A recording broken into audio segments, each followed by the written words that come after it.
There's one place in Milwaukee that's dedicated to observing the ghastly history endured by African Americans while also promoting healing in the Black community, America's Black Holocaust Museum in the Bronzeville neighborhood. And we are joined by Dr. Robert Davis, the museum's president and CEO, and Dr. Robert Smith, the museum's resident historian. They both join us now.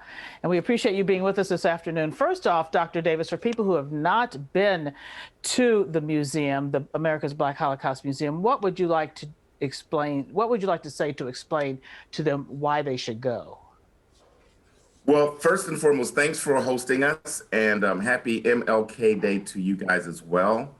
The museum currently is not open because of COVID, and so we are not looking to open until sometime maybe the second or third quarter in 2021 because of COVID and the repercussions of COVID. But I want to talk a little bit about our history and the reason that I came back to Milwaukee, and that is to help to continue to serve the legacy of Dr. James Cameron, who was our founder and is one of the only people known in the United States to survive a public lynching, and then also to write a book about it, and then open a museum.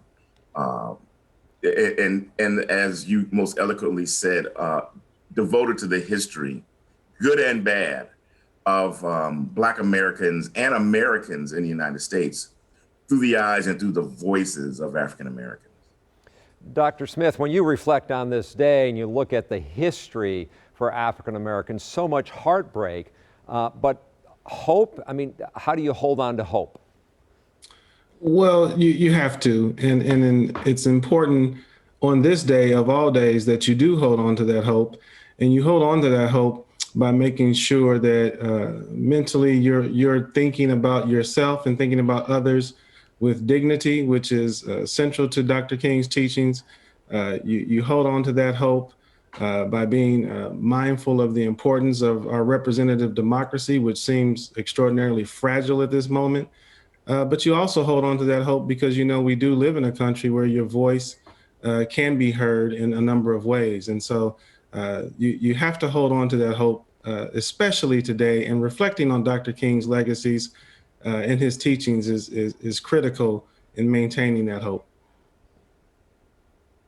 Dr. Smith, looking at the past and present, what can we do to make things better for our future? You have a wonderful virtual gallery that will really let people understand what has happened in American history.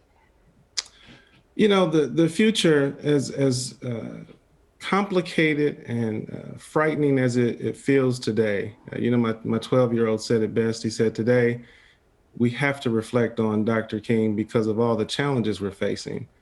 And we have to reflect on his teachings. We have to make sure that we're thinking about democracy, that we're thinking about state violence, that we think considerably about health and safety and as it relates to the pandemic. And what we have to do, we have a Herculean task as a country. We have to continue to address all these at the same time.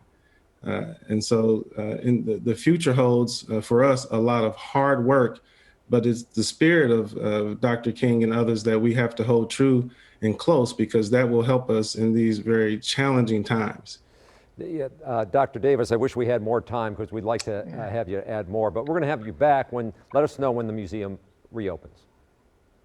That sounds like a winner, and looking forward to it. All right, thank you.